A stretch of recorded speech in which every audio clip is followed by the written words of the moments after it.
Hello and welcome to Blockchain Gaming World, episode 180. I'm your host, John Jordan. Don't forget to check out my daily email about blockchain gaming. You can find that at gamestx.substack.com. In today's episode, I'm talking to Frank Chen. Frank is the CEO of Funi Magus. They are a Singapore-based game developer, and they're working on the Apeiron game on the Ronin blockchain. So we talk mainly about Apeiron, which is an interesting project. So it is a sort of hybrid god game with dungeon crawling sort of elements. It has a strong narrative, so as well as being a game, Frank is very keen on it to be a IP and to sort of expand beyond a single game. So we talk all about that sort of stuff, and in particular we talk about sort of how the game is currently has been live on as a PC sort of demo of the dungeon tactics sort of battler, but there is this whole sort of god game coming as well. That'll be later in 2025, but the big sort of thing happening for Apeiron is the mobile version is coming out hopefully before the end of 2024. So that's the big thing, the big beat we are sort of talking about. I hope you enjoyed the episode. Don't forget to subscribe to the podcast. Every week we're putting out new episodes about blockchain games, so don't miss out. Do subscribe, but on with the show. Hello everybody, welcome to the show, and very pleased I have Frank Chen from Apeiron. How's it going, Frank? Hi, how's it going, John? Good. Good to be back right there. So, Yeah. Got a good collection of stuff behind you as well. It's always nice to see on the shelf of characters. So, as I say in the show today, mainly talking about Apeiron and what's going on there, and I think a very interesting project from the sort of vision you've got. But always good to find out about the interviewee and how you got to where you are. So, can you tell us a bit about your career so far? Cool. Well, my career so far. So I founded this company 8 years ago. Before this, I was a management consultant and a private equity investor. Okay. For my life, I really love games, and it's been my childhood dream to create my own game. So after many years, I've decided to pursue my dream. And quite a bumpy journey, bumpy ride along the way. Found out that game development is actually a lot tougher than playing the game. Yeah. But still, the dream pressed on, met a lot of different talents in the field, especially in Hong Kong, and scraped up together quite a crazy bunch to start this gaming studio with me 8 years ago.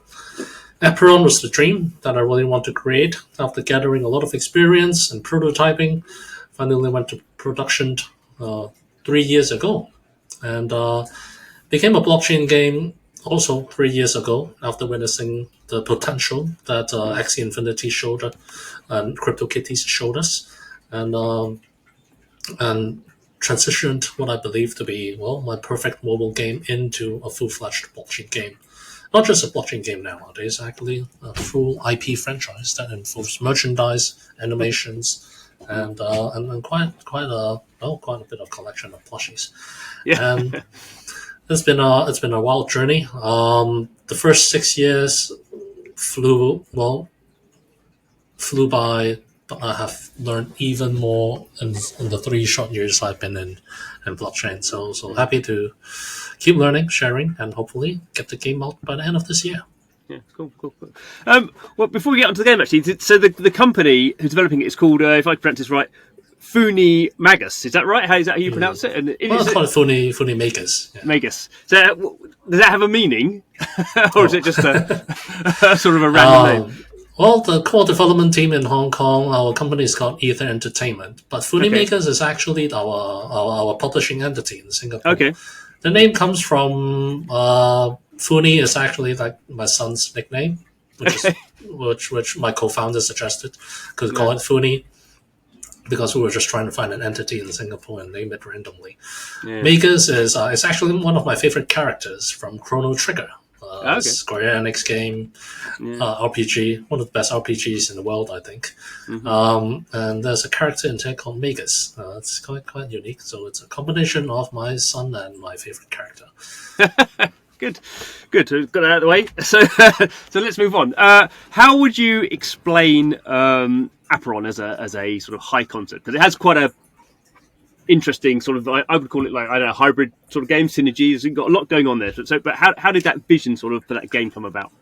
Well, the genre that I call it nowadays would be a hybrid real-time strategy, because the core gameplay elements is the combination of two very unique real-time strategy games. One is a card game simulation, which is a spin-off of simulation and real-time strategy, while the other is like a card-based battle, which is very much based on the League, Dota mechanisms. And so it's a combination of real-time strategy.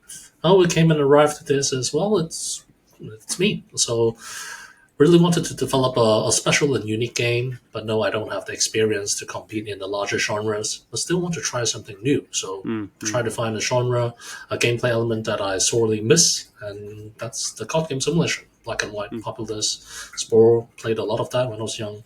Imagine what it would be like if we were able to access that on mobile with the ability to create good and evil. That's how it started.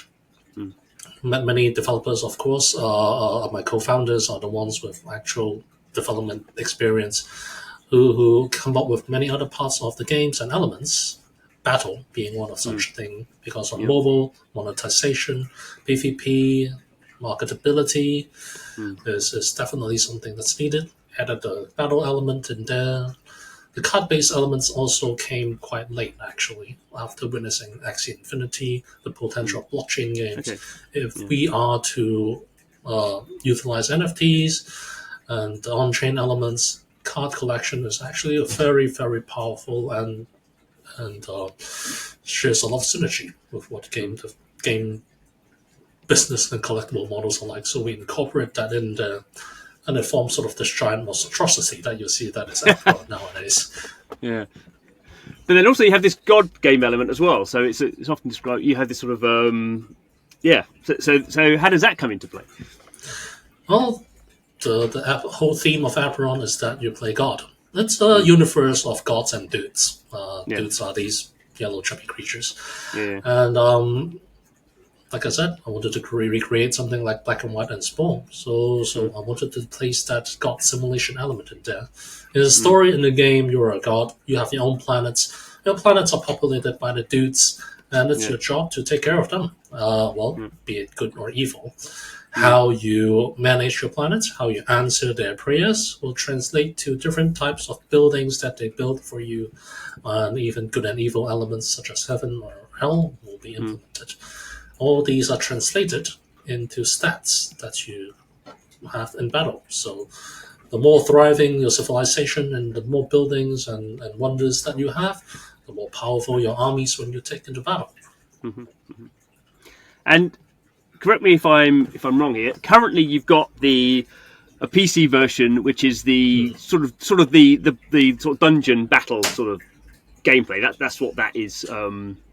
That's what people can play at the moment. The god stuff still isn't playable. Is that correct?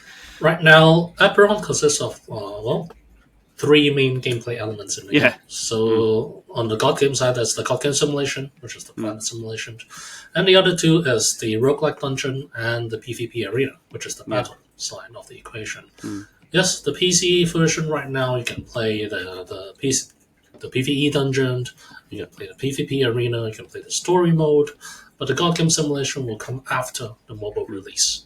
Okay. The decision to create the battle version first is because, the whole token economy is actually revolved around the arena and daily PvP and leaderboards.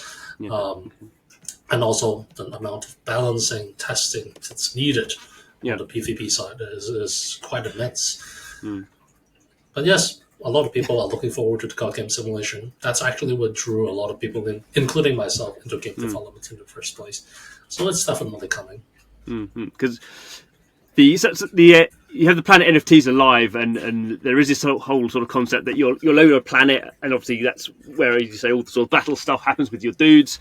But then you can get to the stage where you sort of can destroy planets to get the material, and you can breed planets and all that sort of, which is, I guess we sort of had that from Axie Infinity, sort of be able to breed things. Destroying things, I think, is an interesting concept for blockchain games and sort of getting materials out there. So it's interesting how. I wonder if there'll be a sort of gameplay who wants to play more the planet side of things and less the battle side of things. I wonder if that appeals to two different sorts of behaviours. Well, that indeed, card game simulation is intended to be a more of a casual simulation experience that's targeted to other types of users. Ultimately, in Apeiron, different types of gameplay elements generate different types of resources that's tradable.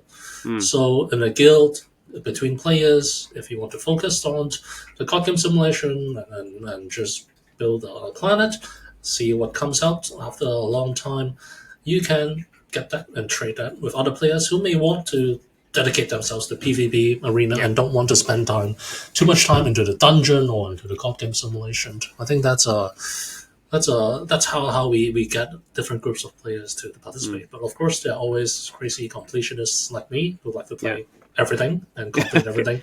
But Apeiron offers that variety. The card game simulation, we think is a very unique proposition of gameplay and graphics, which will attract a lot of users. But ultimately, in terms of longevity and sustainability, like what attracts users in the first place versus what really sustains the economy and keeps the marketability going, can be rather different. So it was a tough decision. My team told me that we need to do the battle side out first instead of the card game, but I trust my team's judgment, and I believe they're right. Otherwise, it would be just a simulation game that keeps grinding NFTs and tokens out without very much need to really compete and burn stuff. Yeah, I guess for the long term, you need both sort of sides of it to balance it. But for the certainly, yes. I guess for building an audience, you probably the battle side is the sort of more immediately appealing sort of element for players, which I guess you're sort of proving. Have you found? Having that sort of demo live. It's been live for quite a few months now in various forms, hasn't it? Indeed.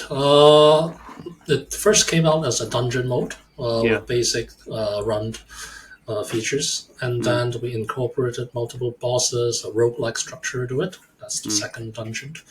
And then earlier this year, we launched the PvP arena, and that's actually where it really started getting up, especially when we coupled it with the Ronin migration and attracted a lot of competitive players from the Axie Infinity side into our ecosystem who have contributed a lot in terms of balancing, blockchain recommendations, reward structures, and very happy to have met the crowd and happy to stay. And now that we had combined both worlds, the dungeon and the PvP, and also with the story elements, we are just stone's throw away from launching a much more complete version of the mobile game. And that's coming in a few months. Just a few more features, the mobile optimization itself, so that it fits into lower end machines, and also the battle pass, which rewards users daily. And then there's the shop, where people actually use more of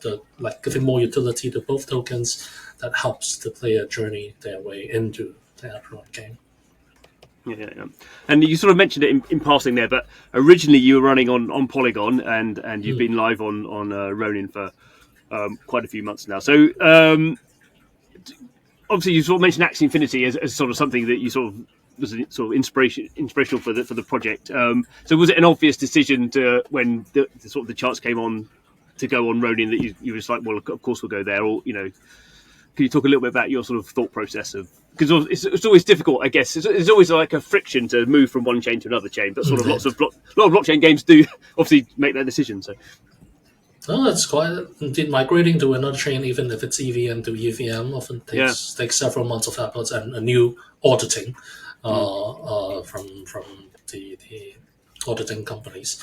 But then the way we view chains is sort of like a publisher or a console. Developer choosing which chain to go on helps with getting the initial audience, getting the support. And we were looking for a more game-focused chain. Like Polygon initially was a really game-focused chain as well, but I think they gradually grew in size and started diverting resources. And so they couldn't spend too much time with individual projects. So we wanted to find a more game-focused chain that's more focused on it. Naturally, it came down to Ronin and IMX, both really good gaming chains. And we were trying to choose between the two. But we chose Ronin for many reasons. One is that, we play a lot of Axie Infinity ourselves. We're very familiar with the Ronin wallet, the Ronin chain. We think they have a really good mobile mobile wallet, especially for gamers. And with their experience and their crowd and the way that our game is structured, it would be an easy fit to find a similar audience, even in bad times, which is proving to be right. I'm not saying Apex Chain is bad, but I mean, it's just a choice. But a lot of the decision actually, like the finalization, come after meeting the Ronin's management team. I always tell another AMAs and Persians that they're very picky. And I like that in investors because a lot of Web3 investors typically just look at valuations and decide without really looking into the game, the viability, the marketability. But they really did their due diligence. They looked into every aspect of the game, the potential, before making that decision. This is something I really respect. And I think we've made a really good decision ever since. The Ronin crowds, the support have been great. Their own chain have been really ramping up a lot of stuff. We just had like a founders call yesterday where Alex and Geos just gave sort of semi half to half talk regarding how to manage communities, how to survive the bear markets. It's great. Yeah. It seems like you've not just you, but a lot of the well, there's not that many games on Ronin, but it's sort of interesting that it seems like Ronin, at least at the moment, is the one chain where you can sort of launch and get 100,000 daily wallets. I mean, quite who those wallets are, or whether they're people or bots, or but it's not actually that many. If you look at pretty much all the Ronin games that have got something playable, they all, some a bit higher, some a bit low, but they all seem to roughly sort of get that level, which is, as I say, most chains. I think a lot of games do have that activity on certain chains, but it's not like you get that for free. Where it seems on Ronin you sort of get some of that for free. Yeah. Indeed. Well, the Ronin crowd is a very large and noisy crowd, and but at the same time, they are also veterans in the space. So they know what's up. They've survived the waves. They've survived the ups and downs, and they are also started off as a lot of gamers. And to be honest, in Web3, that's a lot of grinders, even multi-accounts and people. So the numbers certainly, Web3, I don't think it's just Ronin. Everywhere there's a lot of bloated numbers here and there. But the core ground, as you can see on Twitter and in the game retention and in the gameplay numbers, like when you actually queue up for users and others, the Ronin crowd is a very strong and sizable crowd compared to most. So I'd say yes, they have a very core and large following that they can drive across new games, experimenting new stuff. Because at the end of the day, they are also Web3 veterans. They thrive and ride on new mints, new token launches, and opportunities. But they treat it with a lot more maturity and experience compared to others. That's why it's a bit more healthy crowd over here. And did you say you've been sort of running the demo so far on Epic Game Store, although your sort of background is mobile and you already spoken about mobile. So, do you think that really, getting the mobile game out, which you hope to do before the end of the year, is that really sort of the biggest sort of growth sort of lever you have? Because obviously Ronin, as you say, is very mobile focused because of Axie, and this game is sort of designed to be mobile, and you're on PC for various other reasons. So mobile is sort of the thing you're really building up to sort of kickstart. Mobile is one of the most important milestones that in Aperion's lifespan. We need to prepare a much more complete game with PvE, PvP, Daily Pass, and everything in there. And that is actually where, like, getting on Google Play and iOS is the most important thing I think a Web3 game can do in order to reach the mainstream audience. That's the first step. Because getting on the right distribution platform is very key. Of course, being able to market and to work with the publishers, the mobile publishers on the other hand, is immense. The marketing budget for Web2 user acquisition, especially during these times, is immense. Not something a crypto 10 million, 20 million raise can afford. Well, that's why we're going to the Tokyo Game Show, and we've lined up with a lot of publishers, especially mobile publishers, to work together to help bring the game to the masses. But yes, getting on the platforms first, at least abiding by the rules and making sure that we can be published and be accessible is extremely important. Once we have that, it comes down to a lot of marketing, which we really have been conserving budgets and everything these days to really go out there and launch. And having experienced 2 years of up and down in the blockchain and gaming industry, we think like there's 2 things we can do. We can conserve all our capital and our news and everything during for a bull market to ride and everything.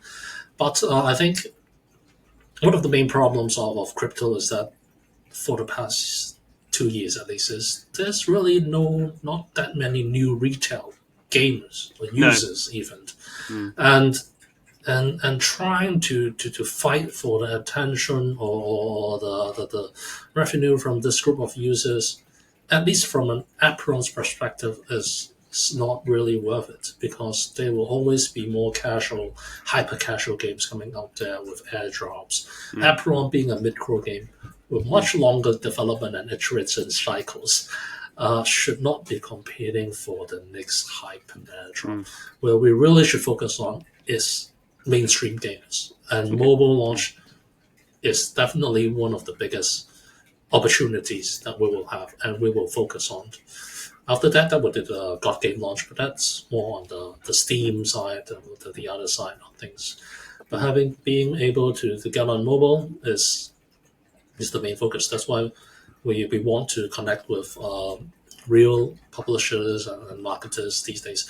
Even going to the Tokyo Game Show, getting a much more sizable booth, is in order to present what we have been building all these years. And even without the God game, with the dungeon and with the PvP arena, with the amount of esports and tournaments that we've held and have received response so far, we think well, even before the show, our emails are pumped with publishers and marketers already. So I think we are off to a good run. We just need to get the game out there. Yeah, because there's an interesting sort of thing where, obviously there are a few sort of what we might call traditional sort of game companies. I guess got Ubisoft as sort of the main one, but other ones, Square Enix is sort of quite involved. It launched its own game. But there hasn't really seemed to have been much interest from just general game publishers about publishing Web3. But you sort of feel like they're maybe in Asia. Well, actually, I think where we differ is I don't treat Web3 as like when blockchain has actually a very strong marketability in terms of the mainstream audience.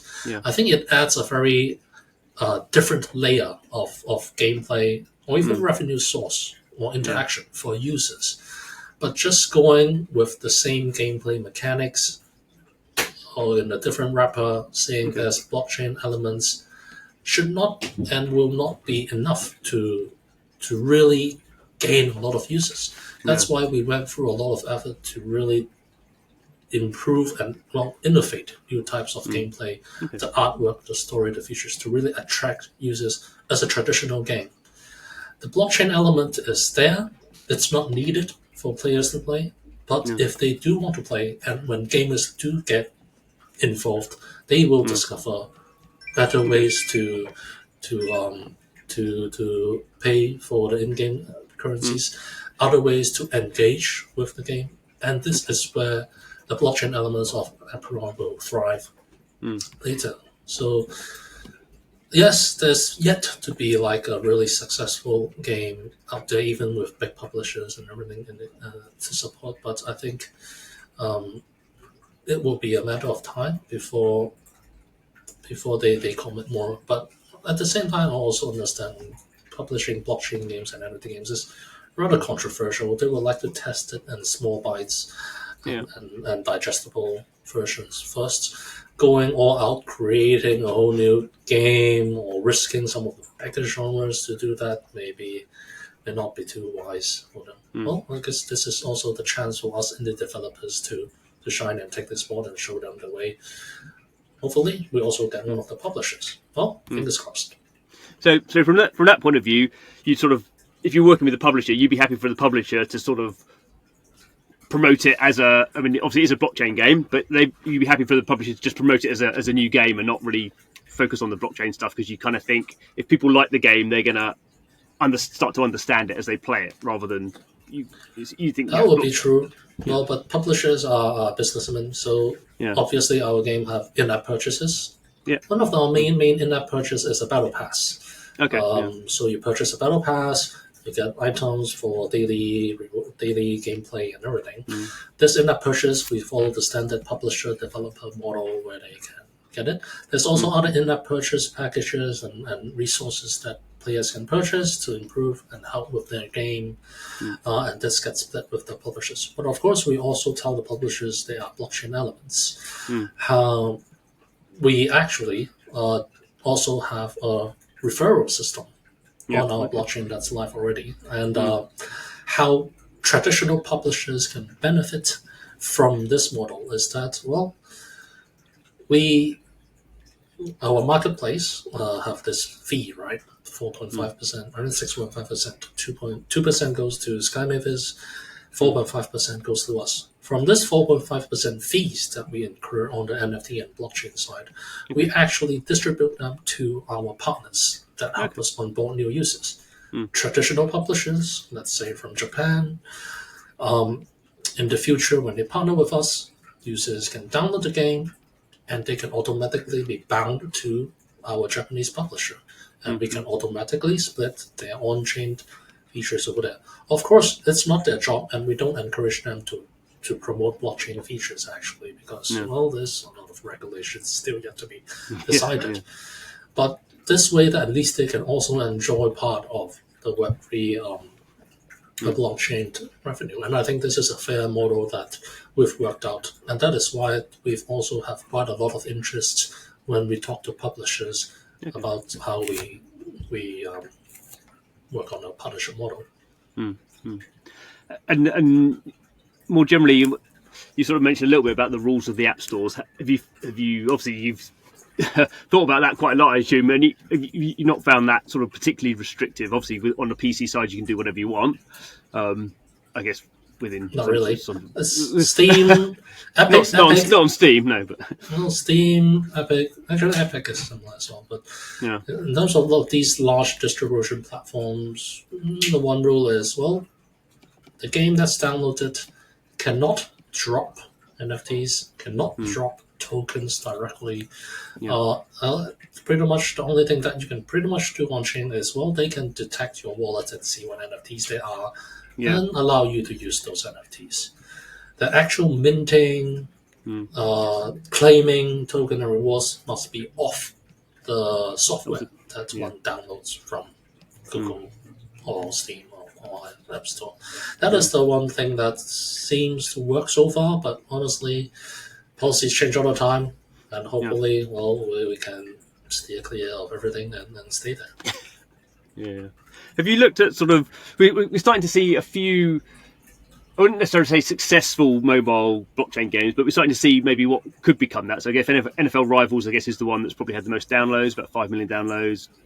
Guild of Guardians just announced 1 million downloads. I mean, those are not big numbers from mobile games, but they're the sort of the biggest numbers we've got in blockchain. So, I mean, obviously they're very different sort of genres than what you're looking at. But do you look at those sort of games to see how they're doing it, or is it as you say? You just think there's a very clear rules, and you're just sort of focusing on your project. We talk to various project founders, also SkyMavis for Axie Infinity, because they have listed there to see what rules they are.